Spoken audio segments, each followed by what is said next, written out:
Are you curious about what a space consultant does? Hi, I'm Laura Forsick. Join me as I show you a day in the life of my job as a space consultant. I'll show you the behind the scenes. Come on. I have a young baby, which means that I am up at various times throughout the night.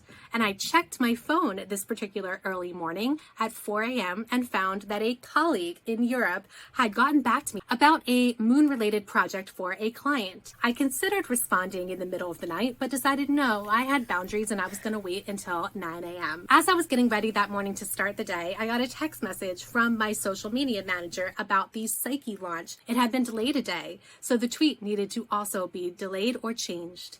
No big deal. First thing I do when I start work roughly 9 a.m. is that I check my email, I check social media, particularly LinkedIn and X.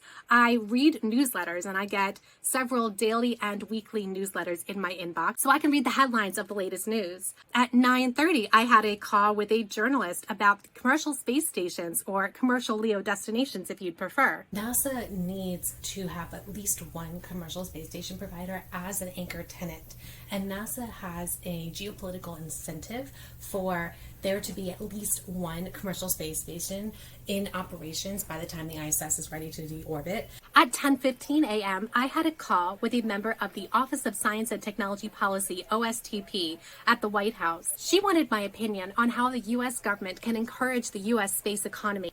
I guess there's two ways to look at it, right? There's the geopolitics of where do we want U.S. leadership to really thrive, and then there's the where do we want the U.S. economy to really thrive, and the two can overlap, but I think they're separate. If you are finding this content useful so far, I ask you please subscribe. I really appreciate it if you subscribe to my channel, and as a bonus, you're going to get the behind the scenes of how I write a space report for clients. At 10:45, when those calls were over, I took a short break, and then it was email. Most of my job tends to be email. At 12:15, I took a pause for lunch, and then I got ready to take my daughter to one of her weekly appointments. At 2 o'clock, we were just getting out of the session with my daughter, and I dialed into a NASA Commercial LEO Destination CLD requirements meeting. I would have preferred not to have dialed in from the car, but you have to go with the flow. I would have also preferred to have taken notes, but I was driving. I was home by 3 o'clock, which is when I took a call with a prospective client. I'm well, thanks. I'm really glad that you reached out to me. You said that you found me through my website. How did you find the website? And when that call was done at 3:30, it was more email.